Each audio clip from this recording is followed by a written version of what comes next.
kalau dari biografi kan menyangkut orang-orang lain gitu. Jadi bermain etika atau empati seorang penulis gitu. Dia harus bisa menghadirkan sesuatu yang tabu sekalipun tapi tidak. Nah, jadi yang harus diperhatikan itu gitu. Diperhatikan imajinasinya apa dari biografi gitu kan. Tapi juga ketika dihadirkan di novel, saya pengen ini bentuknya novel sehingga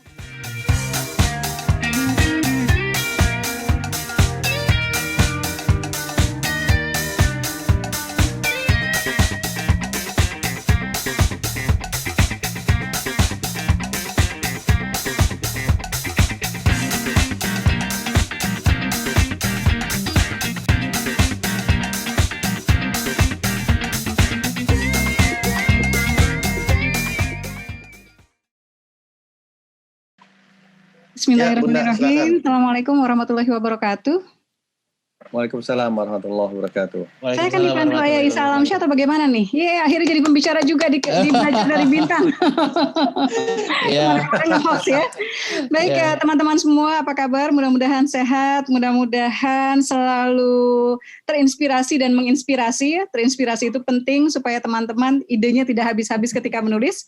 Kemudian menginspirasi itu juga penting supaya kita terbiasa menjadi penulis yang bukan hanya menulis. Saya tadi sempat jalan-jalan ke KBM, New KBM di grup New Komunitas Bisa Menulis ya, buat teman-teman yang di fanpage Asma Nadia barangkali bisa bergabung ke sana, yang pengen belajar menulis, yang membutuhkan lingkungan kepenulisan ya, silakan meluncur ke sana. Bisa, tadinya grupnya 1,2 juta, kemudian di disable oleh Facebook dan sekarang kita bikin New Komunitas Bisa Menulis.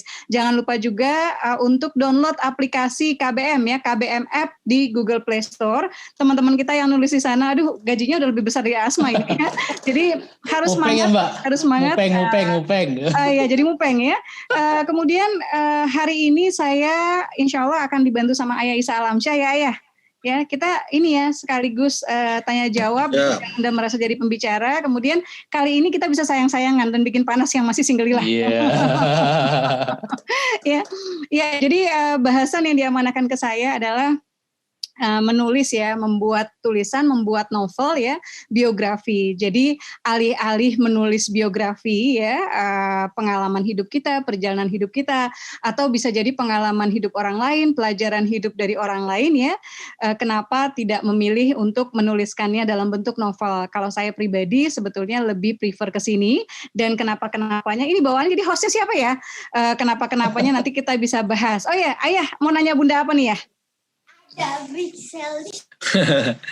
Nah ini sebetulnya kan banyak banget yang bilang nanya ke saya atau ke Bunda juga kan, Mbak saya mau bikin novel tentang saya, perjalanan hidup saya, atau bapak saya nih gini. Nah sebetulnya itu apa yang harus dilihat ketika orang kisahnya itu layak diangkat sebagai novel, apa sih kategorisasinya gitu. Boleh itu dulu pertanyaan awalnya. Boleh Pak Isa. Ya, saya terima pertanyaan Bapak tadi ya. Jadi saya sendiri terima kasih Bu. Ya.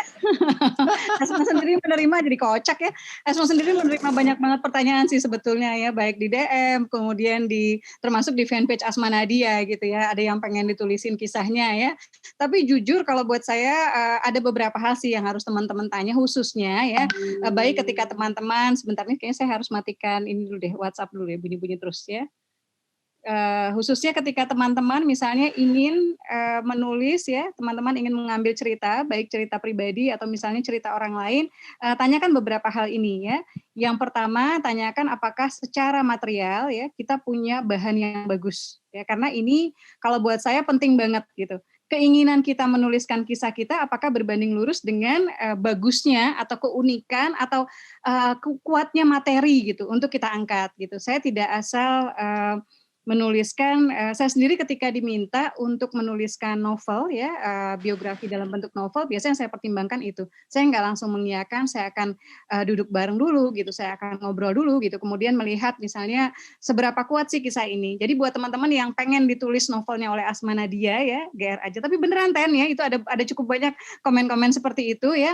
Boleh baca dulu novel Bidadari untuk Dewa, boleh baca dulu novel Sehidup Sesurga, boleh baca dulu novel Cinta Dua Kodi, karena ketiga novel ini sejatinya merupakan biografi, merupakan perjalanan hidup tokoh-tokoh yang nyata, dan lihat apakah cerita teman-teman, apakah cerita kita lebih kuat dari dari ide atau perjalanan tokoh-tokoh di novel-novel tersebut ya, ataupun di novel-novel yang dari yang berupa biografi lainnya. Jadi cek itu dulu, apakah secara materi kita kuat atau misalnya kalau nggak kuat, kita gali lagi nih gitu ya, pengalaman kita apa sih gitu yang mereka punya yang mungkin nggak dipunyai Dewa Eka Prayoga, nggak dimiliki oleh tokoh Diah Bulane ya, yang aslinya namanya Erliani ya, owner di Cosmetic yang bedaknya sekarang Asma pakai ya.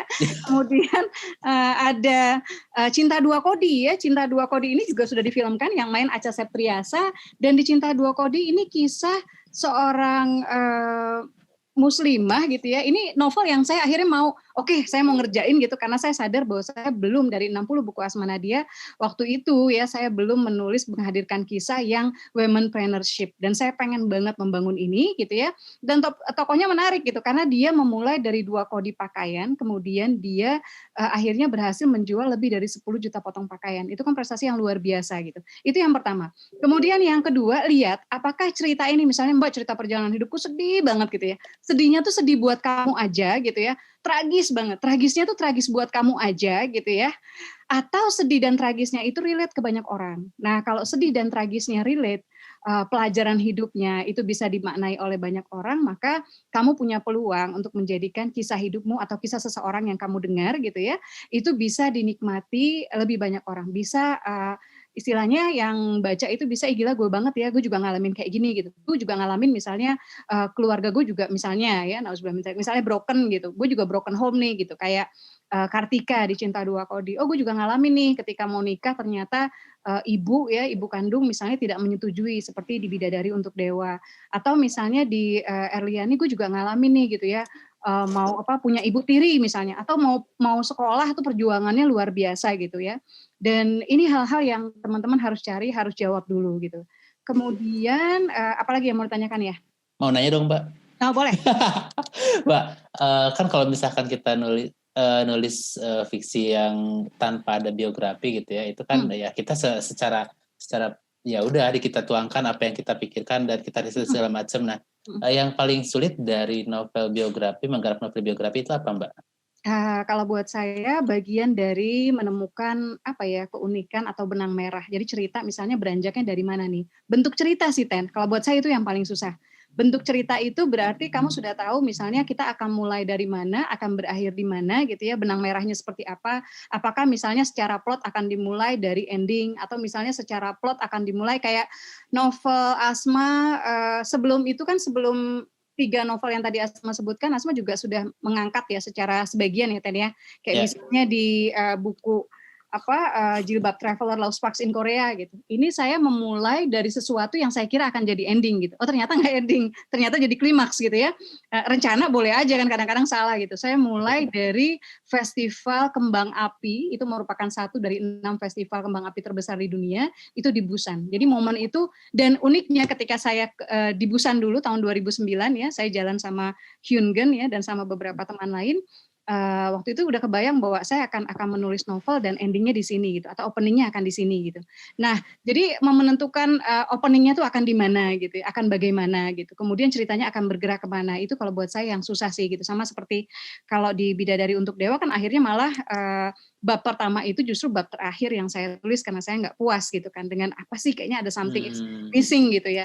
Itu buat saya bagian yang paling sulit. Bagian yang lainnya adalah wawancara, interview. Jadi menemukan misalnya hal-hal apa lagi ya yang bisa digali gitu, yang mungkin belum banyak digali gitu. Hal-hal apa lagi ya yang bisa dikaji gitu. Kadang-kadang buat si tokoh itu tidak menarik atau biasa aja gitu. Buat tapi di cerita menarik gitu. Ternyata menarik gitu. Atau kan penulis tuh udah punya imajinasinya sendiri, udah bisa ngebayangin gitu ya. Oh ini akan dituliskannya kayak gini nih gitu.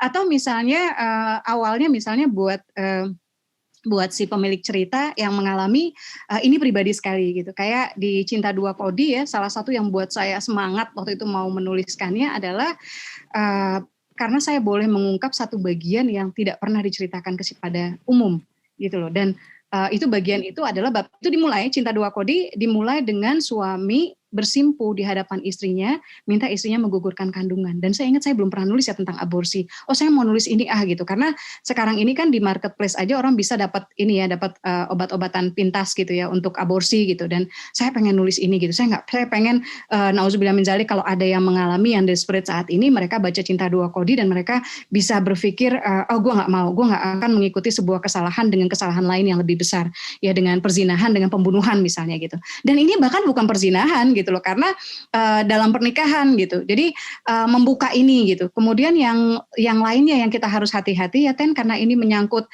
kalau dari biografi kan menyangkut orang-orang lain gitu. Jadi ada hal-hal yang meskipun sebagai penulis kita sudah misalnya menuliskan dengan sehalus mungkin, dan kalau buat saya di sini bermain etika atau empati seorang penulis gitu. Dia harus bisa menghadirkan sesuatu yang tabu sekalipun tapi tidak menghakimi.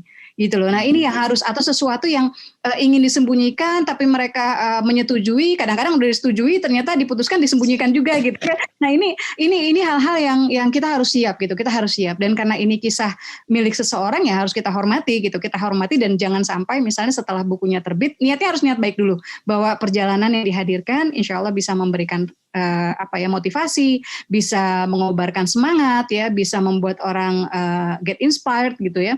Bukan alih-alih terinspirasi akhirnya malah ada keluarga yang pecah atau jadi jauh dengan kerabat atau silaturahim yang putus. Kita nggak menginginkan itu gitu. Jadi sebetulnya pilihan menuliskan kisah hidup dalam bentuk novel itu sudah satu jalan aman sih gitu. Karena untuk bagian-bagian yang kita anggap sensitif bisa aja si pemilik ceritanya atau asmanya berdalih gitu kan. Oh itu imajinasi gitu. Dan memang kelebihannya, kalau menurut saya tantangan yang lain ya tantangan yang lain adalah ketika kita mengangkat novel dari kisah nyata, tantangan yang lain adalah apakah pure dihadirkan kisah nyata seperti itu gitu ya, atau misalnya boleh nggak nih kita ramu dengan imajinasi.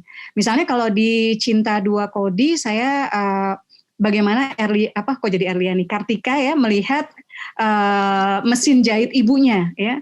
By the way, buat yang belum baca, ini buku bagus banget untuk para orang tua karena nilai parentingnya banyak. Ya bahkan saya bertemu seorang pembaca laki-laki, seorang suami ya, seorang ayah yang dia bilang, Mbak Asma saya nangis baca Cinta Dua Kodi, saya bingung kenapa gitu nangis. Bab apa yang bikin dia nangis? Ternyata bab bagian dari ibunya Kartika merawat anaknya yang difabel. Ya, jadi ada ke sana gitu. Nah, jadi yang harus diperhatikan itu gitu, diperhatikan imajinasinya apa. Saya bikin imajinasinya waktu itu bagaimana Kartika yang memang jiwa entrepreneurship-nya dari kecil ya, kemudian bagaimana seorang ibu memberikan ruang bagi anaknya untuk untuk tumbuh gitu loh, termasuk potensinya, termasuk jiwa entrepreneurship tadi gitu ya. Dan dia melihat mesin jahit ibunya tuh semacam pokoknya mungkin kalau Doraemon baling-baling bambunya gitu ya. Nah, kemudian di Dewa Eka Prayoga misalnya akhirnya saya nikahkan karena namanya sendiri Dewa, saya pikir dibikin unik apa ya gitu, dinikahkan dengan mitologi Yunani gitu. Ini salah satu hal lain yang kalau buat saya apa ya yang bisa membuat ini menjadi lebih menarik gitu. Yang lainnya sih judul ya, karena dari biografi gitu kan, tapi juga ketika dihadirkan di novel, saya pengen ini bentuknya novel sehingga mudah-mudahan orang bisa lebih tertarik untuk membaca. Kebanyakan orang kayaknya lebih tertarik membaca novel mungkin dibandingkan membaca buku-buku memoir atau buku-buku biografi. Harapannya dengan dibuatkan novel, maka buku-buku ini menjadi lebih banyak dicari orang, ya, lebih populer ya. Kemudian mudah-mudahan inspirasinya juga terserap lebih banyak gitu, merengkuh lebih banyak orang. Itu sih Ten yang buat Asma bagian yang berat. Makanya saya jujur ya, ada salah satu orang yang pengen tokoh politik Indonesia yang sempat maju di jadi calon presiden ya beberapa tahun lalu, minta saya membuat bukunya, membuat novelnya atau memoirnya atau biografinya. Saya tidak berani mengiyakan karena kalau udah terkait politik saya ngeri ya.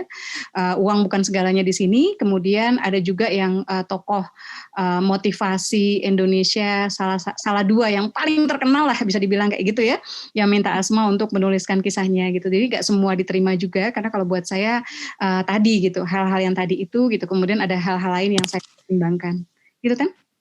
Wih, mantap. Apa langsung tanya jawab aja nih, siapa udah banyak aja sih, cuman sebentar nih ada tanya yang ini bukan pertama. Yang jelas boleh ada imajinasi ya, boleh didramatisir ya.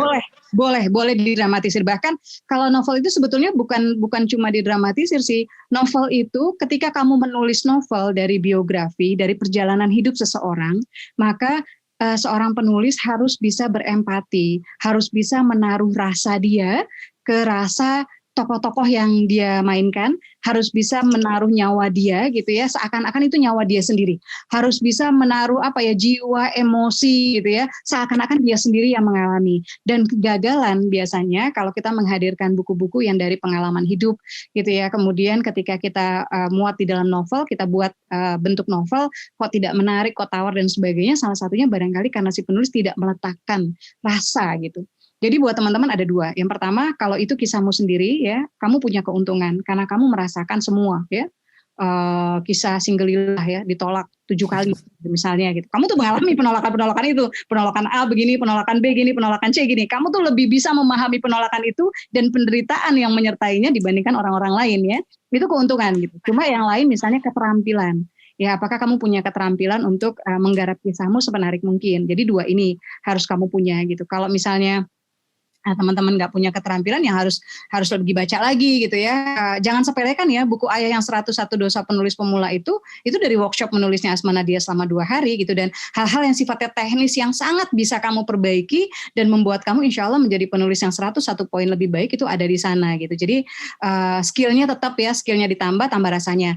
Nah kalau kamu menjadi orang yang bukan pemilik cerita, maka tantanganmu misalnya bukan cuma masalah keterampilan. Tantanganmu adalah memindahkan, ya, membuat kamu merasakan, membuat kamu bisa menghayati perjalanan tokoh demi tokoh. Kamu nanti suatu ketika jadi laki-laki, kamu suatu ketika jadi perempuan, kamu suatu ketika mungkin jadi ibunya gitu ya. Dan bagaimana perasaan ibu kayak di Cinta Dua Kodi itu penceritaannya menarik. Saya waktu itu belum nonton film judulnya apa ya yang kita nonton yang drama Korea ya. Bukan Sunshine ya, apa ya? Ada satu drama Korea yang saya pas nonton itu saya baru mikir, ini kan penceritaannya kayak saya bikin penceritaan di Cinta Dua Kodi gitu, di mana menceritakan 2 tokoh perempuan gitu ya pada masa yang hampir sama gitu ya, maksudnya pada masa yang berbeda sebetulnya gitu. Nah itu saya lakukan di novel Cinta Dua Kodi gitu. Jadi kalau buat teman-teman tantangannya itu menghidupkan. Nah untuk menghidupkan ini sebetulnya teman-teman harus latihan menjadi manusia, termasuk menjadi manusia misalnya di KBM ya. Misalnya ketika teman-teman mengkritisi misalnya ya, mengkritisi kan kita tidak bermaksud menyerang secara pribadi gitu. Mengkritisi kan kita sedang melatih jiwa apresiasi kita gitu. Mengkritisi bagaimana kalau kita dikritisi kita akan merasa seperti apa ya gitu. Kalau kita ngomong A kira-kira efek emosional bagi atau apa ya, menyinggung emosi orang yang bersangkutan nggak ya. Kalau kita ngomong B, itu sesuatu yang bisa kamu latih gitu. Termasuk misalnya ketika kita mendengar berita, kemudian ketika kita jalan ya kita melihat ada kakek tua misalnya yang menanggung kaca jati yang berat gitu, atau misalnya kamu lihat panas-panas ya dan kamu udah kelelahan dan kamu ingin mengeluh, tiba-tiba kamu melihat ada orang yang pakai itu loh, ondel-ondel itu kan berat ya gitu ya, dan dia berjalan dan sepi dan nggak ada yang ngasih uang karena pandemi, semua orang mengurung diri di rumah. Nah empati seperti ini harus kamu hidupkan. Di vlog Menulis Asma Nadia, by the way ada vlog baru hari ini di-upload ya, di vlog Menulis Asma Nadia di YouTube ya. Salah satu yang saya sampaikan adalah bagaimana caranya agar ide kamu tidak habis-habis. Antara lain, yang utama kalau buat saya adalah hidupkan kepedulian. Karena ketika kepedulian itu jadi radar, jadi antena tersendiri buat kamu, yang membuat kamu bisa menangkap tema-tema persoalan-persoalan yang buat orang lain receh, buat orang lain kecil gitu ya. Semisal Jendela Bagi Rara di Rumah Tanpa Jendela ya, novel yang Asma tulis gitu. Buat orang lain mungkin receh, mungkin kecil, tapi kamu bisa menangkap itu gitu, menjadi sesuatu yang unik gitu. Dan saya yakin itu juga yang misalnya dialami scriptwriter di Children of Heaven ya, itu dari saya lupa tuh itu dari novel atau dari skenario ya, tapi intinya seperti itu gitu. Jadi hidupkan kepedulian, belajar menjadi orang yang berempati. Kalau selama ini kita datar aja mendengar sesuatu, nggak tahu what to say gitu ya, kalau ada terjadi seperti ini kita ngomongnya apa sih gitu. Nah kita harus latihan itu gitu, karena ketika kamu menjadi tokoh-tokoh dalam cerita atau dalam kisah yang nyata yang kamu angkat menjadi sebuah novel, kamu harus bisa berempati, kamu harus bisa istilahnya memakai kendal mereka gitu ya. Bun, kalau kita mau nulis tentang ada temen nih jadi inspirasi, atau misalnya tetangga cerita inspirasi, kita harus minta izin nggak sih mereka? Atau kalau misalnya kita mau dapat izin tentang cerita orang, tapi kita mau merubah, misalnya anaknya perempuan kita rubah laki, kita harus izin lagi nggak ke mereka? Itu gimana tuh masalah perizinan? Kalau sebetulnya gini, apa yang kita dengar, apa yang kita lihat itu jadi hak kita sih sebetulnya gitu ya. Tapi kalau menyolok banget dalam arti ceritanya tuh unik banget dan kayaknya cuma dia doang deh yang ngalamin kayak gitu ya. Nah mungkin kalau takut nggak enak ya kamu boleh minta izin ya. Ada bukan boleh, baiknya kamu minta izin atau paling nggak ngasih tahu. Bukan gue minta izin sih, kasih tahu. Gue ini ya gue tulis ya lo jadi salah satu inspirasi gitu dalam novel gue misalnya gitu. Itu boleh gitu seperti itu gitu. Tapi kalau misalnya bisa kalau di novel kan sebetulnya sudah diramu dengan imajinasi. Jadi yang saya lakukan juga dalam buku-buku, jadi sebelum ada beberapa tahapan ya menulis dari kisah nyata dan yang Asma udah lakukan. Yang pertama itu saya bikin buku-buku dari pengalaman yang terpisah. Jadi kumpulan pengalaman sejati kayak catatan hati seorang istri, ada catatan hati yang cemburu. Ternyata pengalaman cemburu para perempuan itu ada benang merahnya ya dan ternyata menarik itu dihadirkan. Atau misalnya ini yang baru terbit catatan hati seorang gadis ya sama ini cantik banget sih jadinya ya Ten ya. Catatan hati pengantin ya. Ini bukunya cantik banget sumpah ya. Ini jadi dari pengalaman nyata. Jadi saya seri catatan hati itu menghadirkan kisah-kisah nyata. Jadi teman-teman bisa menghadirkan, ketika saya menghadirkan kisah-kisah nyata ini yang saya lakukan adalah kebanyakan kan dari curhat gitu. Dan curhatnya mereka sendiri mengizinkan sih gitu. Cuma yang saya pikirkan kenapa saya tidak menghadirkan plek sesuai dengan pengalaman mereka. Yang saya khawatirkan lebih efek cerita ini bagi mereka kalau orang tahu mereka adalah pemilik kisah tersebut.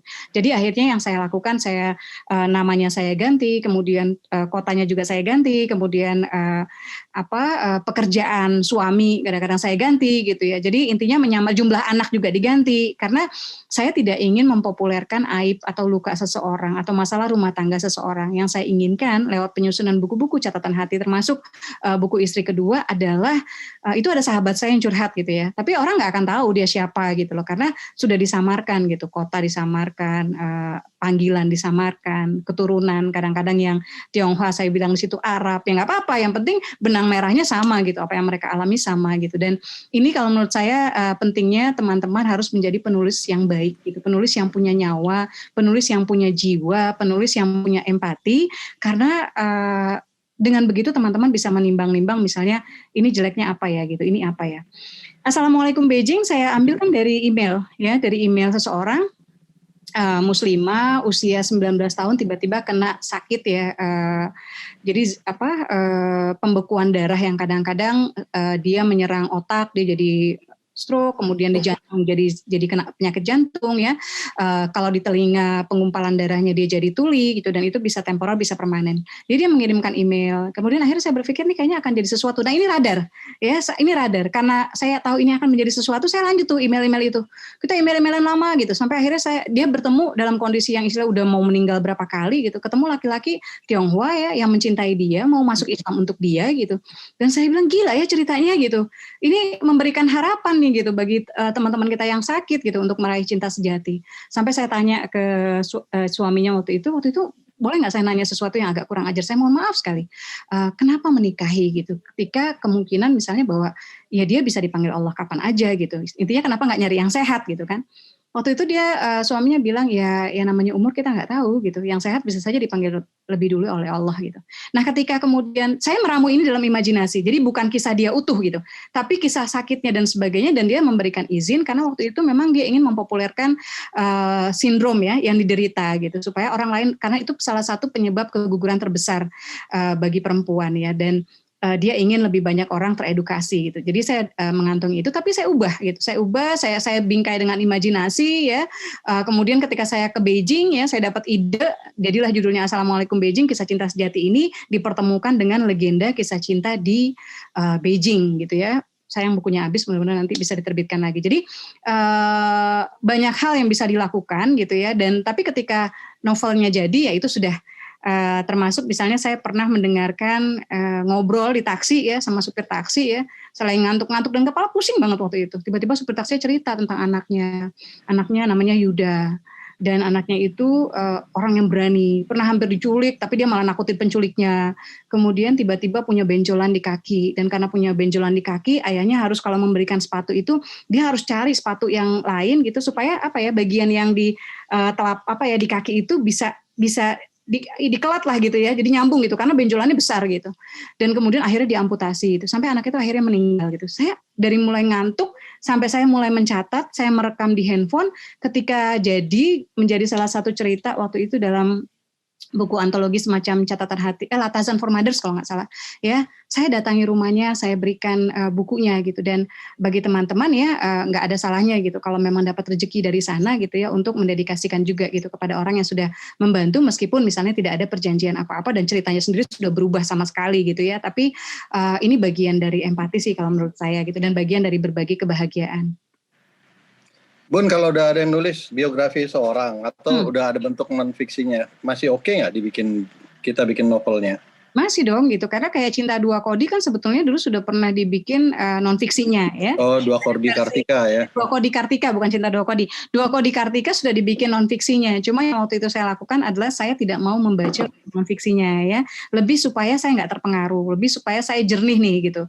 Jadi dulu juga Cinta Dua Kodi itu ada ditulis oleh novelis lain, cuma si pemilik ceritanya tidak puas gitu ya, ditulis oleh penulis lain dan saya tidak membaca satupun selembar pun dari apa yang disajikan oleh penulis lain gitu, karena saya nggak pengen form saya formula yang udah Asma rancang untuk novel itu terganggu gitu. Jadi ya boleh-boleh aja. Oke, ini ada pertanyaan dulu dari sebetulnya kalau kita bikin novel orang yang udah meninggal, caranya gimana ya? Kalau itu berarti risetnya dari ini sih, dari perjalanan, dari orang-orang yang mengenal dia semasa hidup gitu kan ya gitu. Dan sebetulnya menarik sih kayak film Desperate Housewife kan juga tokoh yang menceritakan itu sudah meninggal ya. Jadi bisa juga gitu, dia tetap jadi kita beri suara gitu, bukan berarti karena dia meninggal kemudian dia nggak bisa kita beri suara gitu, bisa juga gitu. Nah ini bagian dari skill, dari keterampilan yang teman-teman harus tingkatkan gitu. Karena gini, jadi gini, jangan berpikir puas gitu dengan kondisi sekarang. Aduh di KBM tuh enak banget ya, Veronica udah dapat berapa juta? Berapa belas juta, Ver? Udah 20 jutaan ya. Ya. Kayaknya enak banget ya. Wah di KBM tuh udah dapat banyak gitu ya. Tapi saya berharap teman-teman tetap tertantang untuk meningkatkan kemampuan menulis gitu, termasuk paling enggak teman-teman ya anggap sungguh-sungguh lah. Ini sebetulnya kita disupport banget sama KBM App ya, karena tiap pekan kita punya acara belajar dari bintang dan yang dihadirkan juga luar biasa gitu, benar-benar sumber ilmu gitu. Jadi teman-teman bisa manfaatkan, tetap belajar, dan salah satu belajar yang tidak boleh dilupakan adalah membaca. Bukan hanya membaca karya-karya di KBM ya, karya-karya di KBM App ya itu juga harus teman-teman baca, tapi salah satu juga yang teman-teman harus tetap baca adalah misalnya novel-novel yang direkomendasikan. Kalau pengen jadi novelis ya, novel-novel yang sudah difilmkan. Kalau punya cita-cita pengen punya novel yang difilmkan gitu. Dan tujuan pengen punya novel difilmkan atau disinetronkan tuh bukan supaya wah enak ya secara materi dan sebagainya, bukan itu sih kalau menurut saya yang utama gitu. Tujuannya adalah kalau bicara buku kita bicara 100-200 ribu udah alhamdulillah banget gitu. Di film tuh kamu bisa ngomong jutaan gitu. Artinya jutaan orang nonton gitu. Kalau dia punya muatan edukasi, muatan inspirasi, dia punya kebaikan yang kita himbaukan gitu, maka akan lebih banyak orang gitu bisa mendapatkan kebaikan dari bukumu gitu. Dan buat saya ya kita berharap apa yang kita tulis ini jadi tabungan di akhirat gitu. Jadi ini salah satu tujuannya gitu. Menjawab nggak kira-kira ya? Oke. Terus kalau gimana caranya biar nggak seperti diary menulis biografi? Sebetulnya nulis biografi seperti dalam bentuk novel seperti diary juga bisa sih. Cuma bisanya gini. Bisa kamu lakukan itu penuh gitu ya, tapi kalau penuh berarti ketika penulisannya ini skill lagi, keterampilannya. Saya kebayang sih itu bisa menarik gitu ya, atau bisa bentuk diary, bisa bentuk surat-surat seseorang kepada seseorang ya, bisa macam-macam gitu. Atau misalnya diarinya nggak full gitu, tapi ada muatan diary. Saya lagi memikirkan apakah di Surga yang Tak Dirindukan 3 yang masih berjuang menulisnya ya. Jadi sinopsisnya sudah di-approve ya, bahkan filmnya sudah syuting ya, saya terlibat dalam skenarionya gitu, dalam pengembangan skenarionya gitu. Tapi novelnya tuh saya masih mempertimbangkan gitu, apakah saya ingin menghadirkan surat-suratnya Arini untuk pras gitu yang ditinggalkan sebelum dia meninggal gitu. Nah ini kayak gini gitu. Jadi ya bisa aja gitu. Cuma menarik apa enggak gitu. Nah menarik enggaknya itu enggak tergantung pada bentuk saja gitu, tapi juga tergantung pada keterampilan kamu menuliskannya gitu. Nah supaya enggak jadi seperti apa ya, mungkin monoton atau misalnya boring, maka ya kalau bisa misalnya jangan cuma narasi aja, karena narasi atau deskripsi saja bukan tidak boleh, enggak ada yang enggak boleh sih dari kepenulisan ya. Tapi kalau kamu tidak piawai, kamu tidak eksplorasi bahasa, eksploitasi bahasa tidak kamu lakukan, maka itu cenderung, atau adegannya biasa-biasa aja gitu ya, maka itu cenderung so-so gitu. Tapi kalau kamu ramu dengan dialog ya, kalau kamu apalagi dialognya punya dialognya itu kuat gitu. Dialognya itu benar-benar punya fungsi gitu. Nah, ini akan jadi lebih kuat. Nah, sebuah cerita kalau dari novel ini kalau menurut saya biografi ya harus kamu rencanakan sih, harus kamu rencanakan. Pertama misalnya bikin sinopsis ya. Kemarin kita sudah ngobrol dengan banyak penulis hebat, bikin sinopsis. Itu yang awal sih, bikin sinopsis. Jadi kamu tahu, atau minimal premis. Kamu sudah tahu kisah ini siapa yang dibicarakan, kemudian jalan ceritanya seperti apa gitu. Nanti setelah itu kamu tinggal bikin kerangka atau mind mapping, bab 1 apa, bab 2 apa, bab 3 apa, bab 4 apa, dan seterusnya gitu. Jadi nggak mentah banget sih gitu. Kamu tuh harus menghargai waktu menulismu, dan ketika kita semakin sibuk, maka membuat perencanaan itu sangat membantu gitu. Membantu kamu ketika kamu sudah depan laptop, kamu nggak tiba-tiba jadi buka Facebook lah, buka inilah gitu, atau buka yang lain-lain gitu, dan akhirnya kamu lupa bahwa sebetulnya kamu sedang berusaha membangun sebuah momen yang intim dengan laptop gitu ya untuk menulis ya. Jadi ini sih, jadi memang kalau menurut saya harus direncanakan lebih baik, tahu apa yang kamu pengen sampaikan. Dan satu lagi terkait ini Tendi, terkait membuat novel dari biografi adalah jangan cepat puas. Sebetulnya ini untuk semua sih gitu, tapi jangan cepat puas. Khususnya karena dia bercerita tentang tokoh nyata ya. Pikirkan bab-bab yang setelah kamu selesai nulis ya, apakah bab ini akan sensitif buat dia? Apakah bab ini akan sensitif? Apakah kamu mempertimbangkan misalnya mengganti? Apakah perlu pakai nama pena? Apa nggak perlu pakai bukan nama pena? Apakah perlu nama tokoh diganti atau dihadirkan? Kira-kira yang bersangkutan lebih nyaman seperti apa gitu, meskipun sosoknya misalnya dibuka di belakang gitu ya. Jadi banyak pertimbangan, kemudian kamu selalu bisa membuat novelmu menjadi lebih baik. Saya sangat suka, salah satu penokohan yang saya paling suka ya di cerita di novel yang Asma tulis ya, itu Jilbab Traveler. Saya suka dengan penokohan karakternya Hyun-geun di sana. Dan ini bukan karakter Hyun-geun asli yang saya temui gitu, terinspirasi dari dia, iya, tapi bukan gitu.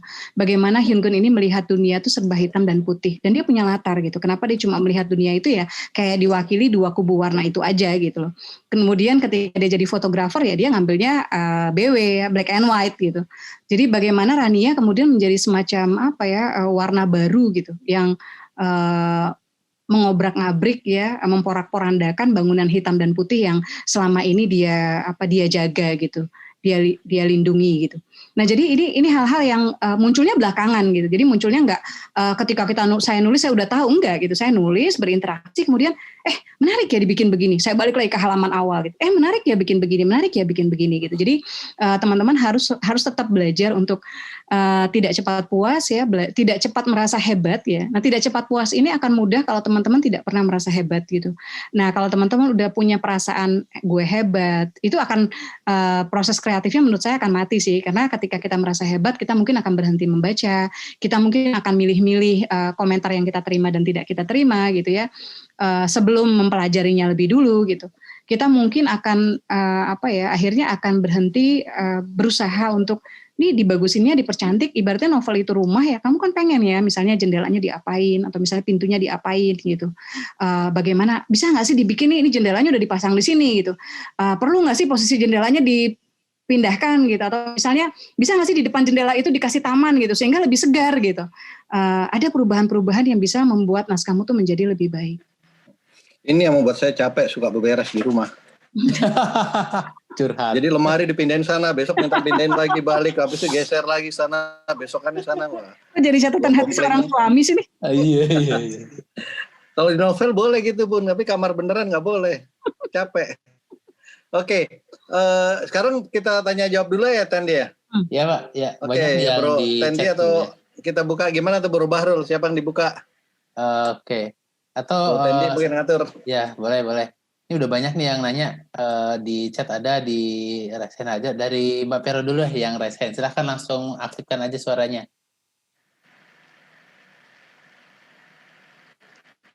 Malam Bunda. Malam. Kenang-kenang Veronica, apa kabar? Baik Bunda, makasih. Ini aku mau tanya nih, apakah ending dalam buku biografi itu harus selalu menampilkan orang sukses secara materi atau enggak? Patokannya maksudnya dia tuh harus sukses seperti yang Bunda tadi ceritain tentang si owner BL itu ya. Apakah boleh kita tulis biografi seorang tapi dia belum secara finansial dia sukses, tapi dia sudah menginspirasi gitu, sehingga menurutku orang tuh wajib untuk baca gitu. Gimana Bun? Kalau boleh aja, kan nggak ada yang nggak boleh ya kalau di penulisan ya gitu. Cuma apakah impact-nya akan sebesar itu gitu? Karena gini, bisa jadi kita, jadi harus ditanya lagi nih ke dirimu, bisa jadi kita menganggapnya luar biasa karena misalnya kita sendiri orang yang sangat terbuka untuk menerima pelajaran, menerima hikmah gitu ya. Jadi akhirnya buat kita ini udah wow banget nih. Tapi ketika misalnya 3 buku yang tadi Asma tulis itu, Bidadari untuk Dewa, Sehidup Sesurga Denganmu, sama Cinta Dua Kodi, memang itu bukan cuma love story tapi success story gitu ya. Memang akhirnya, karena kalau buat saya kalau kita pengen membuat novel dari biografi ya harusnya tokohnya punya banyak alasan sih gitu. Salah satunya mungkin itu gitu, sukses story tadi gitu loh. Nah kalau enggak, takutnya kira-kira misalnya orang akan gini, ini ngapain sih biografinya diangkat gitu, begitu doang. Nah buat orang yang nggak kenal ya, kita mungkin yang kenal personal dengan dia tahu lebih banyak kebaikannya gitu. Tapi sebetulnya kalau menurut saya bisa juga sih kita bikin misalnya, tapi apakah harus jadi novel biografi gitu? Kenapa nggak jadi novel biasa aja gitu? Cuma itu mungkin Bidadari Berbisik Bun. Dia kan novel dari kisah nyata tapi justru endingnya tragis. Bisa. Jadi kalau menurut Asma bisa. Tadi Bunda baru pengen bilang gini, bisa aja sih kita bikin misalnya sebuah cerita nih tentang tokohnya bandit gitu, yang akhirnya dia ditembak gitu. Kan bisa ya, biografi kriminal juga ada gitu ya. Penjahat-penjahat gitu kan, yang sosok yang ini, bahkan ya istilahnya siapa ya yang toko itu ya, toko narkoba ya? Ya Kusni Kasdut kan banyak tuh dulu. Enggak, yang di Amerika yang terkenal banget. Johnny Dillinger, Al Capone.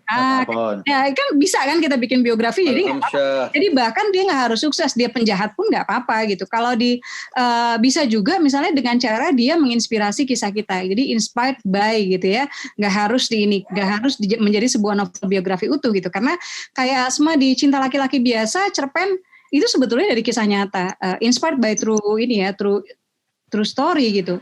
Asma baca sebuah kisah waktu itu di majalah dan saya, kok nyentuh banget ya gitu, dan saya pengen nulis gitu. Nah, diramu dengan imajinasi. Kemudian Bidadari Berbisik juga seperti itu gitu. By the way, Bidadari Berbisik itu novel yang saya suka banget. Ya, saya nggak tahu teman-teman yang udah baca suka apa enggak, tapi saya suka banget gitu. Dan itu dari kisahnya pembunuhan pembantu rumah tangga di Surabaya gitu, yang ditemukan kotoran manusia di kerongkongan dia. Jadi dijejelin gitu, saking hebatnya penyiksaannya gitu. Dan saya waktu baca itu, saya baca beritanya di koran, saya bilang aduh gila nih, saya pengen saya harus buat novelnya gitu. Meskipun novelnya kemudian diramu dengan imajinasi. Dan yang menarik adalah, saya nggak tahu teman-teman kalau pernah baca novel aslinya, judulnya Derai Sunyi ya. Jadi saya edit, saya ganti judulnya, saya ganti tokohnya, yang tadinya nggak kembar saya buat kembar. Jadi saya semacam revisi atau apa sih kritikan Asma Nadia terhadap Derai Sunyi. Meskipun Derai Sunyi mendapatkan penghargaan dari Majelis Sastra Asia Tenggara waktu itu sebagai novel terbaik selama 10 tahun Mastera dari Indonesia. Gitu. Jadi ini buat saya bisa dengan kita ambil. Jadi nggak harus novel biografi, karena kalau biografi kayaknya mensyaratkan kesuksesan atau pencapaian gitu ya, atau sesuatu yang mendunia gitu, meskipun misalnya bukan sesuatu yang baik kayak tadi yang soal penjahat tadi gitu. Jadi itu mungkin jawabannya, Veronica. Satu lagi boleh. Kalau biografi itu ini novel nambah. Ya boleh, silakan. Apa dong, satu lagi aja. Silakan Veronica. Iya kan aku lagi tulis nih, kemarin itu sempat nulis di New KBM itu, tadinya mau hanya cerpen aja Bun, nggak taunya respon pembaca itu sampai 14.000 likes. Masya kan.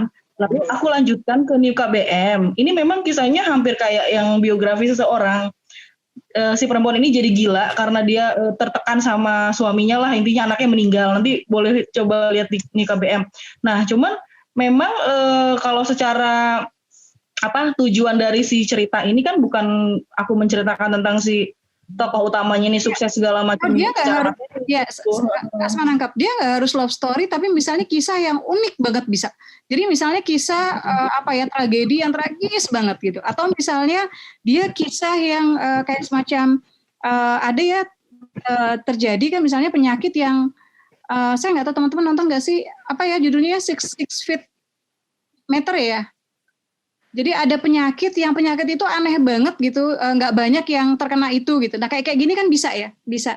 Tapi juga harus dipertimbangkan gini, coba dipertimbangkan kalau misalnya ini jadi biografi gitu ya, apa keuntungannya kalau ditulis bahwa kisah ini menginspirasi, kemudian sebuah novel dan kamu punya keleluasaan untuk menentukan karakternya gitu, kamu mau menentukan endingnya dan sebagainya. Karena dibuat novel biasa, kira-kira kelebihan dan kekurangannya, manfaat mudaratnya lebih mana? Itu mungkin yang Veronica harus pertimbangkan.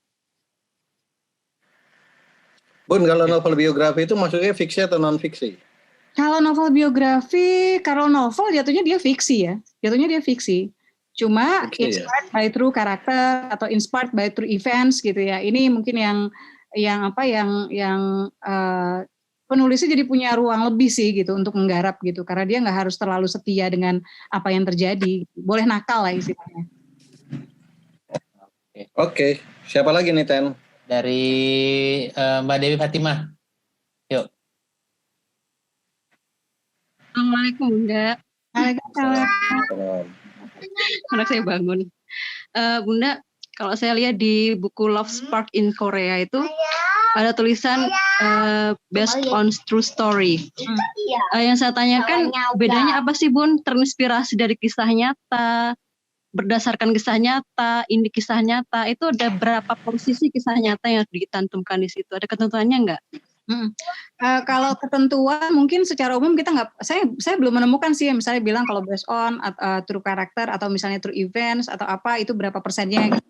Tapi kalau di Jilbab Traveler saya pikir mungkin sekitar 30-40% itu pengalaman nyata. Ranianya ya Asmarani Rosalba gitu ya, Aka Asmaradia gitu ya. Cuma diturunkan standarnya ketika masih muda gitu. Jadi ya saya pikir oke lah 25 negara gitu ya, enggak 72 gitu. Kemudian latar belakang saya, penyakit, kemudian gagal jadi sarjana itu benar. Sosok Hyun-gunnya ada gitu ya. Momen-momen pertemuan dengan Hyun-gun termasuk ketika laptop saya dicopet ya. Bukan dicopet sih, ketinggalan nih gara-gara Hyun-gun juga itu laptop ada uang $1.000, kemudian ada paspor ya ditaruh ya. Jadi itu nyata gitu. Yang fiksinya apa gitu? Yang fiksinya love story-nya, karena love story-nya lebih ada antara saya dan Pak Isa Alamsyah. Ya. Iya. Gitu ya. Jadi buat itu. Cuma kenapa saya hadirkan love story waktu itu karena persahabatan itu menurut saya masih kurang dan ini kan mau difilmkan. Jadi memang waktu itu saya bikin sinopsisnya dulu. Jilbab Traveler mau difilmkan, tertarik lah si Pak Sunil dari Rapi Films, dia minta saya bikin sinopsisnya, saya bikin yang pertama ditolak, saya bikin yang kedua diterima gitu ya. Karena yang pertama itu persahabatan gitu, yang kedua love story gitu. Nah, love story ini lebih menjual sebagai novel dan sebagai film nantinya. Makanya akhirnya dibikinnya tuh love story antara Rania Timur Samudra dan Hyun-gun ya di sana. Jadi boleh inspire tuh misalnya gini, kayak Cinta Laki-Laki Biasa itu buat saya terinspirasi. Saya nggak kenal tokohnya gitu, dan saya juga nggak menceritakan kayak dialog itu bukan dialog tokoh itu gitu. Kemudian perjalanan sampai akhirnya juga nggak berbeda gitu, itu sudah imajinasi. Tapi bahwa ada satu cerita tentang kesetiaan gitu, bahkan di situ 2 cerita sebetulnya tentang kesetiaan yang menggugah saya untuk, saya pengen bikin sebuah cerita seperti ini gitu. Tapi enggak saya meniru ceritanya mereka, enggak gitu. Tapi terinspirasi gitu. Sama seperti kadang-kadang kita terinspirasi juga untuk membuat bukan ceritanya tapi plotnya gitu. Saya nonton film Babel, saya nggak tahu teman-teman udah nonton belum. Kemudian saya nonton film Crash, dan 2 film itu saya terpikir, saya pengen bikin apa ya. Waktu di Mak Ingin Naik Haji, akhirnya saya bikin, boleh nggak sih cerpen punya multi konflik gitu. Biasanya kan novel yang punya multi konflik gitu. Akhirnya cerpennya ada di kayaknya pernah saya publish online deh ya, di Kompasiana kalau nggak salah ya, kalau yang pengen baca. Dan itu salah satu cerpen yang saya suka banget gitu ya, dan itu multi konflik gitu. Nah ini yang saya terinspirasinya bukan ceritanya, saya terinspirasi dari penceritaannya, dari plot yang digunakan di Babel sama di Crash itu gitu. Mudah-mudahan menjawab. Oke. Pertanyaan lain? Lanjut ke Mas Rizky Saputra, silakan Mas. By the way, sorry bentar nih, ini di admin di chat nih aktif banget ya. Ada Assalamualaikum teman-teman yang mau pesan buku-buku Bunda Asma, Bidadari bisa ke saya. Ada Yasmin juga ya. Oke, semangat ya, pejuang nafkah ya. Closing. Ayo. Tuh ada Yasmin tuh, bisa pesan di Yasmin bukunya. Boleh ya. Silakan Mas Rizky Saputra yang angkat tangan. atau karena terpencet? Oh iya, benar. Oke, silakan Mas. Iya, Assalamualaikum Bunda. Waalaikumsalam. Mau bertanya Bun,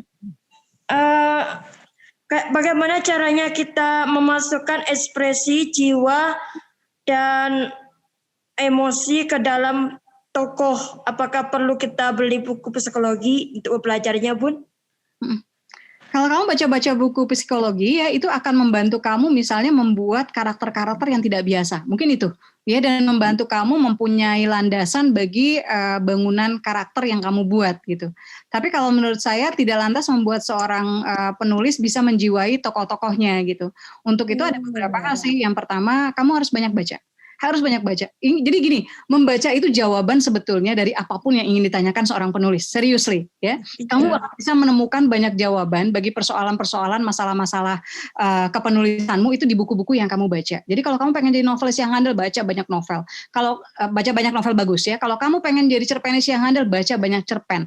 Kalau kamu pengen jadi penulis novel biografi yang handal, baca banyak novel biografi ya. Nggak cuma yang di tanah air, mungkin juga yang di luar gitu. Jadi membaca itu benar-benar membantu ya, termasuk kita bisa belajar dari seorang pengarang ya, bagaimana dia mengembangkan tokoh-tokohnya, bagaimana dia memperkenalkan konflik ya, bagaimana developing ya perkembangan emosi bagi tokoh-tokohnya gitu, apakah ada perubahan, apakah mereka kemudian bermetamorfosis ya in a way gitu.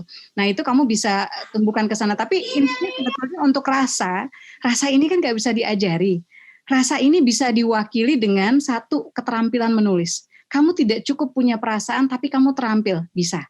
Yang kedua, belajar jadi orang baik. Ya, karena buat saya ini salah satu yang membantu kita, memudahkan kita gitu.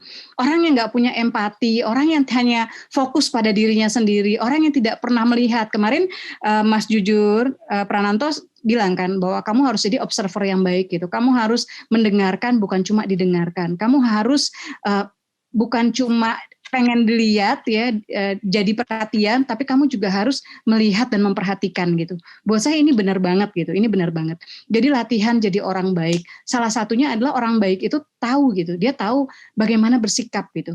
Ya oportunis juga begitu sih, cuma bedanya oportunis bukan dari hati gitu ya. Kamu tahu bersikap misalnya ketika ada orang yang kemalangan. Kamu tahu bersikap ketika ada orang yang bergembira meskipun kamu baru kemalangan gitu ya. Kita mungkin wah keluarga habis pecah gitu, terjadi perceraian, bapak talak ibu kita dan sebagainya. Tapi kamu tiba-tiba ada orang yang bilang gue nikah, akhirnya gue dilamar gitu. Itu ekspresi kamu gimana ya gitu. Nah itu coba kamu bisa nggak kamu gambarkan gitu ya, sesuatu yang harus kamu tampilkan dan sesuatu yang harus kamu rasakan gitu. Jika kamu menjadi tokoh yang seperti itu gitu. Ini gitu. Nah yang lainnya latihan misalnya dengan menulis lebih banyak. Ketika kamu menulis lebih banyak, mau nggak mau kamu bersentuhan dengan banyak karakter. Ketika kita bersentuhan dengan banyak karakter, mau tidak mau kita terlatih gitu. Terlatih misalnya ketika menulis sesuatu yang adegan yang misalnya sedih gitu. Terlatih misalnya menulis sesuatu yang saya baru diskusi dengan teman yang membantu mengedit juga novel Asma yang sebelumnya, dan ternyata kritikannya banyak banget ya buat saya pribadi gitu.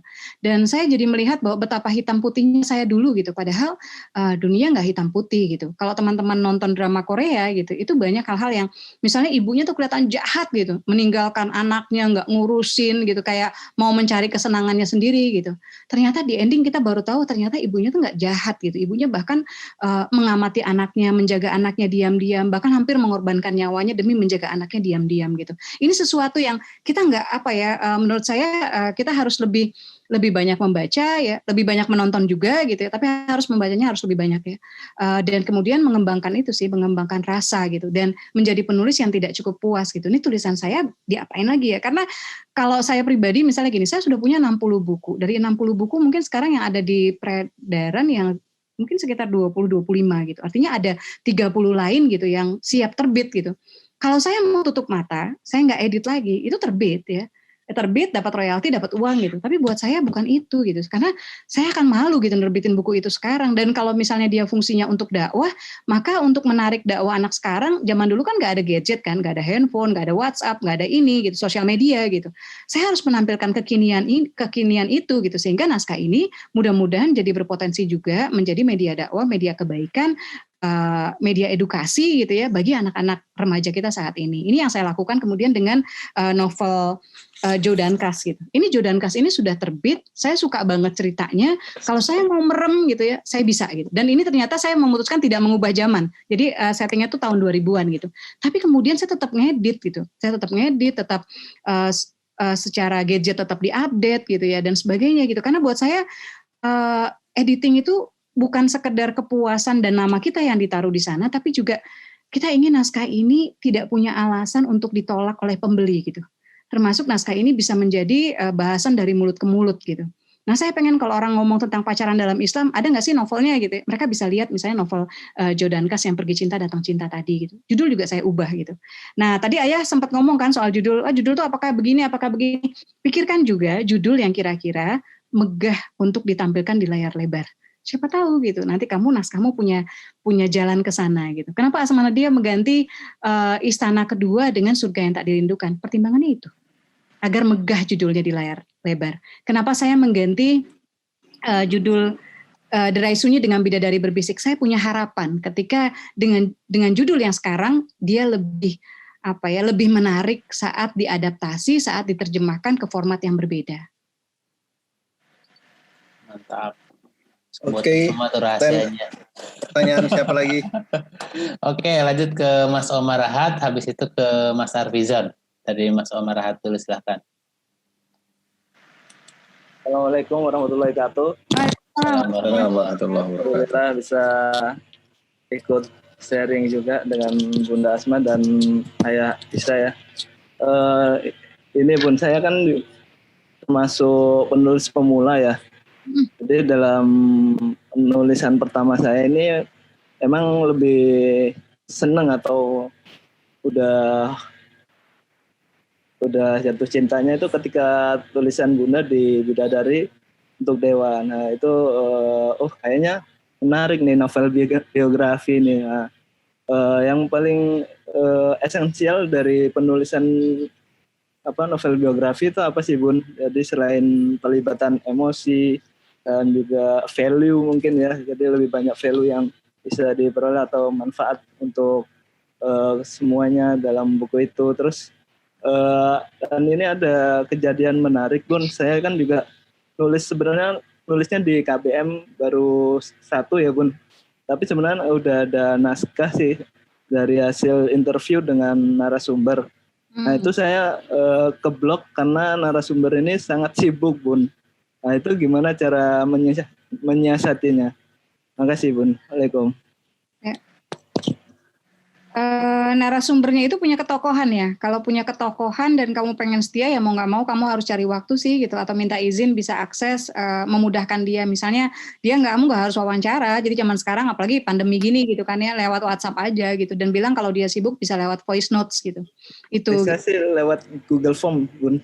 Bisa gitu. Atau dia nggak harus menulis gitu maksud saya gitu. Dia bisa dia bisa WhatsApp voice notes aja gitu. Jadi kalau dia ngomong kan dia lebih mudah gitu. Kalau dia sibuk kan sambil jalan di mobil atau di mana dia bisa ngomong gitu, bisa voice notes aja gitu. Jadi lebih mudah gitu. Dan buat kita juga akhirnya ketika kita mengangkatnya saya melakukan ini di Bidadari untuk Dewa, saya melakukan ini di Cinta Dua Kodi, saya melakukan ini di Sehidup Sesurga Denganmu. Karena ketika mendengarkan itu kita juga jadi mau nggak mau jadi bisa menyelami emosi dia begini ya ketika dia cerita tentang ini gitu. Jadi kita diuntungkan gitu kalau buat saya gitu ketika dia bercerita ya voice notes itu selain tadi ya memungkinkan secara waktu jadi lebih fleksibel. Cuma waktu itu saya minta izin saya bisa mengganggu 24/7 artinya kalau nggak mau terganggu dengan ting-tongnya notifikasi di WhatsApp ya ketika mereka istirahat mereka bisa matikan itu mereka bisa jawab anytime ketika mereka punya waktu gitu.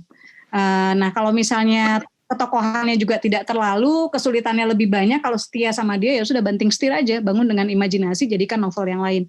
Itu saran Asma gitu. Kemudian, dan yang tadi pertama gitu, apa sih, kalau saya jujur memang saya ingin berbagi, kalau novel, sebetulnya namanya bukan novel biografi ya, novel based on biografi mungkin ya gitu. Atau sebetulnya tidak tepat juga sih. Intinya novel dari kisah nyata, dari karakter nyata gitu ya, yang lebih setia ya. Jadi semacam biografi tapi dibentuknya dalam bentuk novel gitu. Kalau buat saya memang yang ingin saya tampilkan itu gitu. Saya ingin menampilkan Dewa Eka Prayoga bahwa di umur 21 tahun dia sudah punya penghasilan 1 miliar ya, sudah mendapatkan 1 miliar pertama dia gitu. Dan ini sesuatu yang saya harap bisa menginspirasi gitu anak-anak muda sekarang gitu yang mungkin katanya nih gitu ya generasi rebahan lah gitu yang mungkin tidak lebih terinspirasi untuk main games lah dibandingkan mereka berusaha gitu loh. Kalau buat saya itu gitu, saya memang ingin menampilkan itu gitu. Kemudian juga di satu sisi kalau buat Dewa kisahnya kalau buat saya gimana ya gitu. Saya nggak bisa ngebayangin orang punya utang 500 juta gitu. Ini orang punya utang 8 miliar gitu. Ini gimana pusingnya gitu ya. Ratusan orang loh, bukan cuma 1-2 orang yang ngetok nagih gitu. Dan bawa macam-macam, ancam bakar rumah gitu. Saya nggak bisa ngebayangin efeknya buat keluarganya seperti apa. Terus kemudian kalau relate tadi saya sempat bahas soal relate. Siapa sih orang di Indonesia nggak punya hutang? Biasanya kita pasti punya utang gitu, tinggal tingkatannya aja gitu kan. Jadi buat saya yang sungguh-sungguh juga saya hadirkan ketika di Bidadari untuk Dewa adalah manajemen hutang.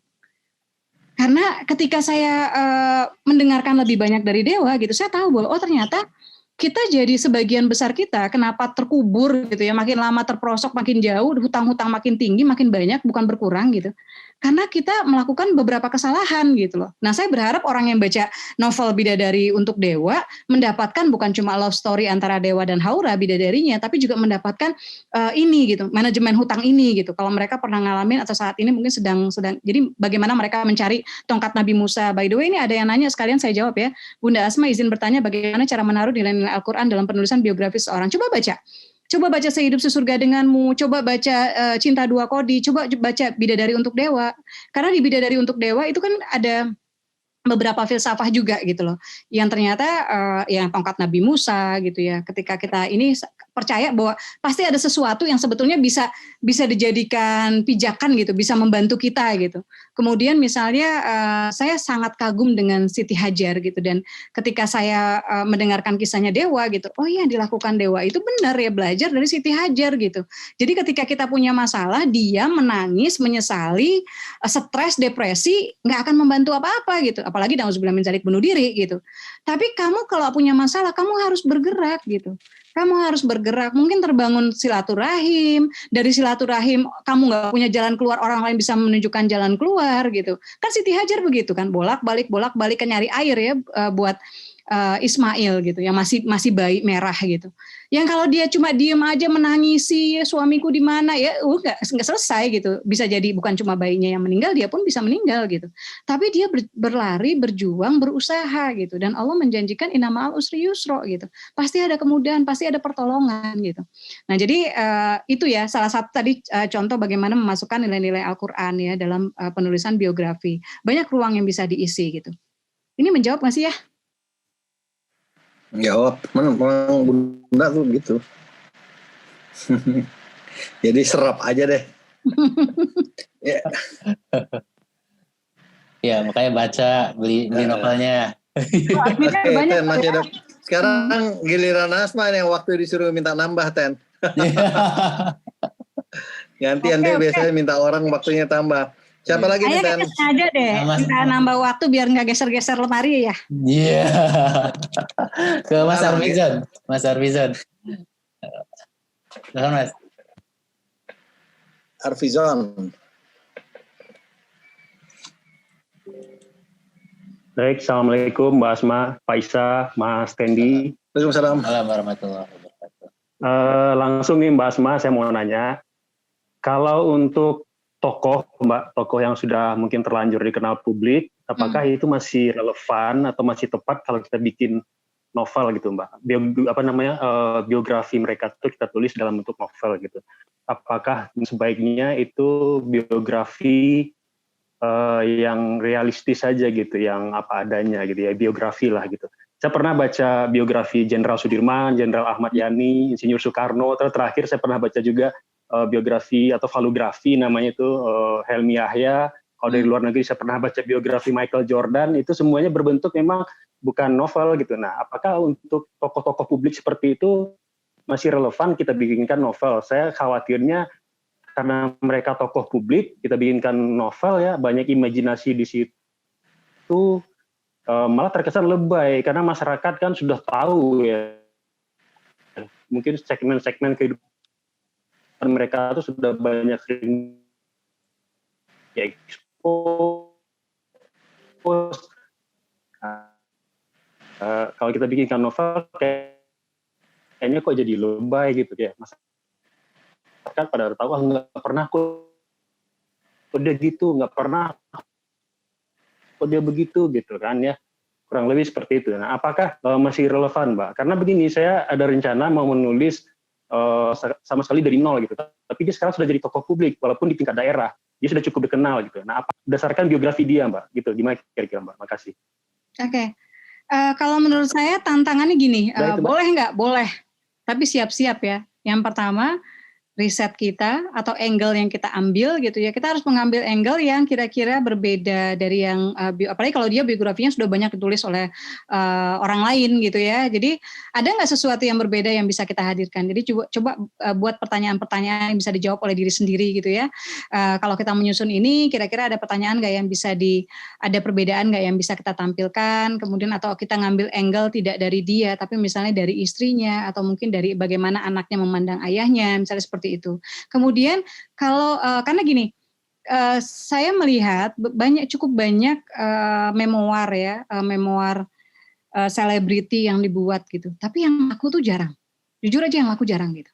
Salah satunya mungkin karena kalau buat saya, kalau misalnya narasumbernya gitu, ini prasangka saya mungkin ya, tapi lebih kurang yang dibaca rata-rata ya sebagian besar kita tahu gitu loh tanpa membaca itu gitu. Jadi akhirnya daya tariknya apa gitu. Jadi kita harus menampilkan sesuatu yang, jadi risetnya harus sangat kuat gitu. Risetnya harus sangat kuat sehingga orang kayak misalnya kita mau ngangkat tentang Hamka gitu kan. Hamka kan udah banyak banget nih ya yang nulis gitu kan. Nah, teman-teman harus risetnya harus kuat. Jadi harus digali lagi, cari referensi, cari mungkin referensi-referensi yang tapi yang bukan hoax ya, yang bisa dipertanggungjawabkan meskipun misalnya tidak populer gitu. Sehingga kita bisa cari bisa menampilkan sisi yang berbeda gitu atau angle yang berbeda atau ya tadi ya sisi yang nggak pernah dibahas oleh orang lain gitu. Nah, ini tantangan tersendiri terutama semakin terkenal dia, maka tantangannya semakin besar bagi kita untuk menuliskan gitu. Untuk menuliskan kisahnya gitu. Jadi ini tantangan yang menarik. Kemudian yang kedua, hati-hati yang kedua adalah kalau orang yang bersangkutan nggak berkenan, gitu kita salah riset dan riset ternyata wah jadi fitnah gitu ke dia, ya harus siap-siap dituntut nanti. Oke, next. Berapa lagi nih? Banyak banget soalnya yang ngangkat tangan nih. Naris Mahmudah, silakan Mbak. Sebenarnya sih gini, kalau biografi ke fiksi ya, Bu Afi kalau mau nambahin, itu mau nggak mau. Kalau kita mau bikin film, dia harus jadi fiksi dulu. Kayak Sang Pencerah, Sepatu Dahlan, Hamka, dia harus jadi skrip. Skrip itu ya sebetulnya sama kayak novel juga. Iya. Itu jadi ingat yang novelnya Mas Tasarogeka yang Muhammad Lelaki Penggenggam Hujan itu gimana tuh Mbak? Ini kan juga ini ya novelnya kan juga menuai kontroversi juga gitu ya. Tapi ya kalau saya pribadi sebagai pembaca saya akan ngambil hal yang bisa saya ambil atau saya pelajari dari situ gitu. Tapi misalnya gini, bagaimana nuansa rasa gitu yang ada di novel itu gitu kan ya, sisi menyentuhnya gitu. Kecuali mungkin yang baca ya, kalau yang baca benar-benar ustadz yang ahli siroh dan sebagainya gitu ya, nah mungkin gitu ya akan ada. Terus kemudian boleh nggak sih Rasulullah misalnya dinovelkan gitu, nah itu pertanyaan yang lain gitu loh. Tapi ya kembalinya begitu. Tapi sebagai buku saya kira kontroversinya masih kontroversi aman ya Ten gitu. Maksudnya tidak ada hal-hal yang sangat gimana yang sehingga akhirnya orang merasa bahwa buku ini melecehkan Rasulullah gitu. Siap. Tadi lanjut ke Mbak Naris Mahmudah, silakan.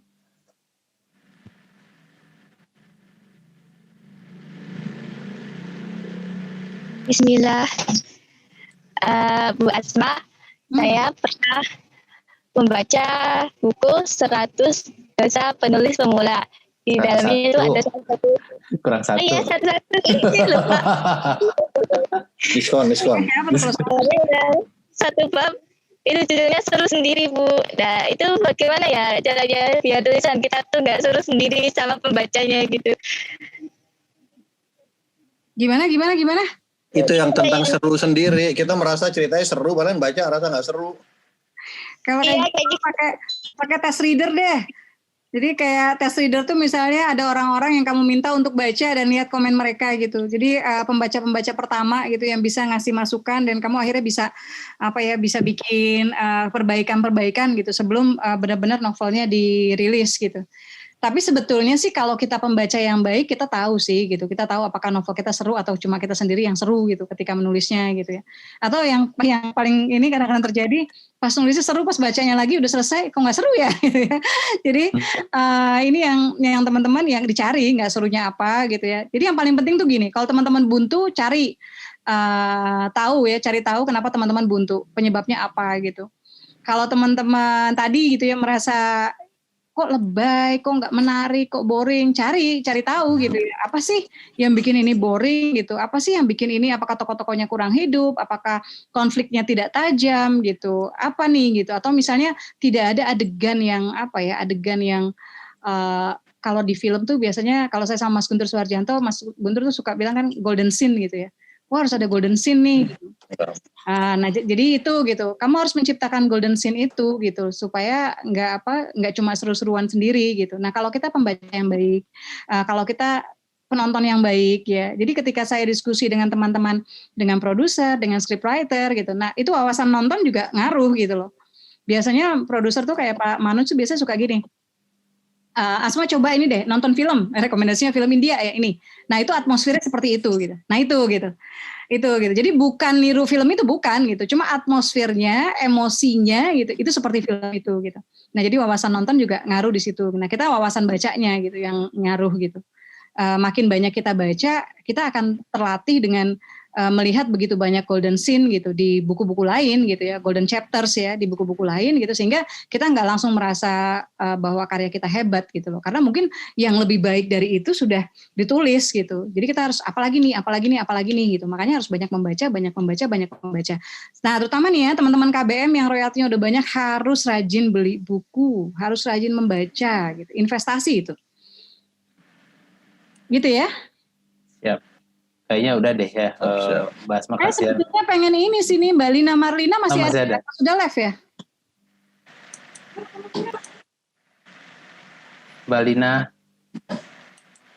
Mbak Lina sekarang masih lumpuh atau sudah ini kah? Sudah sembuh kah? Udah nggak ada sih ini. Ada ya? Nggak ada Mbak. Iya, karena bagus nih dia mempunyai naskah kisah sendiri. Saya seorang mantan TKW yang pulang ke Indonesia dalam keadaan lumpuh. Naskah sudah saya tulis dari tahun 2011 gitu. Jadi ya kalau ada yang kenal Mbak Lina disampaikan aja ya, diteruskan aja novelnya gitu ya. Ketika dia tidak trauma dituliskan saja atau manfaatkan gitu trauma itu ya trauma. Jadi gini, ketika kita mengalami sesuatu, saya pernah bertemu dengan seorang tokoh lah gitu, perempuan gitu yang dia baru bercerai gitu. Dan waktu itu yang saya katakan ke dia adalah Mbak nulis sekarang. Baru cerai baru poligami ya, nulis sekarang, jangan nanti. Karena ketika nulis sekarang emosinya tuh adanya sekarang. Kalau nanti emosi itu harus kita panggil gitu, kita harus ingat-ingat lagi gitu. Jadi ketika kamu mengalami sesuatu, makanya bagus banget sih tetap punya buku harian ya. Ketika kamu mengalami sesuatu sekarang, abadikan sekarang. Karena dengan begitu kamu akan ingat tuh, kamu sudah membuat datanya gitu ya, membuat sudah merekam gitu, merekam emosi gitu, merekam apa yang kamu alami gitu, kesedihan kamu saat itu, misalnya atau kegelisahan kamu atau apa, itu ketika kamu mengalami gitu, sehingga kamu ketika nanti menuliskannya, kamu sudah punya rujukan gitu, kamu udah ingat hal-halnya seperti itu gitu. Saya belajar ibu saya itu termasuk yang penulis catatan harian yang hebat gitu, sampai sekarang gitu. Jangankan catatan harian, obat aja dia tulis. Jadi kalau anak-anaknya sakit, dia cukup bilang, oh kalau sakit ini obatnya ini ya, karena dia inget tuh kalau ada yang sakit ini, misalnya sakit gatal nih gitu ya, oh obatnya ini, kalau obat minumnya ini gitu, bisa jadi kayak dokter sendiri gitu. Tapi dia rujukannya ke dokter dan dia update juga gitu. Tapi intinya banyak mencatat ya, banyak membaca. Kamu gak akan merasa kegeeran kalau kamu sering baca novel-novel yang bagus gitu. Kamu gak akan merasa misalnya kamu ini hebat gitu, karena kamu tahu bahwa ternyata gila tulisan gue gak ada apa-apanya ya dibandingkan si ini. Begitu banyak nama gitu. Dan perasaan itu mudah-mudahan mendorong kamu satu, tetap berproses, tetap belajar ya sebagai penulis. Kemudian yang kedua, jadi lebih perfeksionis ketika kamu mengedit ya. Saya terkaget-kaget menemukan penulis yang tidak suka mengedit tulisannya. Saya kaget loh, sumpah. Gitu. Sementara saya tuh bisa ngedit, ayah sendiri tahu sampai mual-mual gitu, sampai puluhan kali gitu, bukan cuma belasan kali gitu. Jadi, aduh sayang banget gitu, tanda baca nggak diedit, ini nggak diedit, gila. Saya bilang ini sesuatu yang kamu baca aja tanda baca itu, teman-teman gitu. Kalau bingung, buka satu novel gitu ya, kemudian kamu baca aja nih, kamu lihat nih bagaimana menggunakan tanda petik, bagaimana kalau tanda petik kemudian tidak selesai ya, itu kamu ada jawabannya semua gitu loh. Jadi sayang banget kalau kamu nggak ngedit gitu, dan sayang banget kalau buat saya, apalagi kalau kita punya niatnya menulis untuk mencerahkan, menulis untuk mengajak orang menjadi lebih baik gitu ya, kamu harus punya tanggung jawab. Jadilah penulis yang bertanggung jawab, yang menghadirkan naskah hanya ketika kamu sudah puas pada saat itu. Meskipun ketika terbit tetap saja biasa kita punya kritikan-kritikan buat diri pribadi. Tapi intinya kalau dia sebagai alat untuk dakwah, alat untuk menyerukan kebaikan, alat untuk syiar gitu ya, sayang sekali gitu kalau kamu tidak persembahkan dalam kondisi yang seterbaiknya gitu. Itu. Oke, Tan, gimana? Ya, Pak. Oke, kayaknya cukup kali ya, Pak ya. Cukup kali ya. Mbak Asma kasihan barangkali mau istirahat. Kali mau pindah-pindahin kursi. Nanti yang itu gimana, Pak? Yang pertanyaan belum dijawab, nanti dijawab tertulis saya di grup ya. Ya. Oke, saya ambil alih ya Pak Isa ya. Siap, thank you Tendi. Makasih Pak Isa, makasih Mbak Asma sudah ngisi materi di sini. Mudah-mudahan jangan bosan. Mudah-mudahan bermanfaat ya. Semangat untuk menulis. Abdullah nih ada yang minta Kiai katanya minta muridnya agar mencatat sejarah dakwah perjuangannya, itu baiknya ditulis ya, karena kalau meninggalnya kalau sampai seorang kiai ustadz meninggal tuh banyak banget kerugian yang kita hilang gitu. Jadi mudah-mudahan tetap semangat semuanya ya. Saya mohon maaf untuk hal-hal yang mungkin tidak terjawab ya, atau misalnya yang tidak berkenan ya. Mudah-mudahan Allah mudahkan buat teman-teman semua. Jangan lupa yang belum download KBMF di Google Play Store ya, silakan download dan lihat apakah KBMF bisa menjadi rumah bagi tulisan-tulisanmu, dan bukan hoax ya, teman-teman kita sudah dapat uang bahkan puluhan juta di sana dalam sebulan ya. Kemudian buat teman-teman di fanpage Asma Nadia, jangan lupa silakan bergabung ya, silakan masuk ke grup New Komunitas Bisa Menulis di Facebook. Terima kasih Tendi, terima kasih semua. Ya, sama-sama Mbak Asma, makasih. Thank you, Bun. Seperti biasa Mbak Asma kayaknya kita ngambil foto dulu kali ya. Udah live dulu ya Mbak Asmanya ya. Oke, udah. Oke, teman-teman, karena Mbak Asma sudah live group, jadi gimana bisa foto bareng kita aja? Nggak usah lah ya, udah kebanyakan foto lah ya. Oke, teman-teman semuanya, terima kasih banyak untuk malam ini. Makasih, alhamdulillah sampai tadi tembus di angka 400 lebih, Pak 420 orang. Dan kalau mau moto gue bisa panggil Asma sih turun. Janganlah, kasihan udah ini kali ya. Oke, teman-teman, ada sedikit pengumuman terkait tentang KBMF dan apa aja sih program yang sedang kita jalankan. Yang pertama, sudah afiliasi sudah jalan, walaupun memang bakalan kita push lagi, ada beberapa hal yang harus kita masukkan. Yang kedua, ada event KBM yang tadi dijelaskan sama Pak Isa, teman-teman masuk ke sana. Jadi itu bukan event mainan itu ya. Itu benar-benar event yang teman-teman kalau misalkan dapat itu dapat 100.000 koin ya Pak Isa ya. 100.000 ya, 100.000 rupiah. 100.000. Kayak gitu. Jadi itu nanti bakalan diumumkan, manfaatkan itu, dapatkan supaya bisa baca novel-novel yang teman-teman suka di situ dan gratis itu, karena udah dikasih dari event itu. Dan event itu teman-teman bakalan akan terus kita bikin. Ini udah ada 25 tuh tantangan huruf R yang ikut. Nah, silakan teman-teman mau di merangkai 12. Ya. Ternyata merangkai yang susah ya. Ya, itu lumayan, itu otaknya mesti diperas. Terus di Facebook juga teman-teman silakan ikutin. Terus yang terakhir ada speed contest ya, Bro Bahrul ya. Speed contest itu ya, coba ada nggak itunya slide-nya.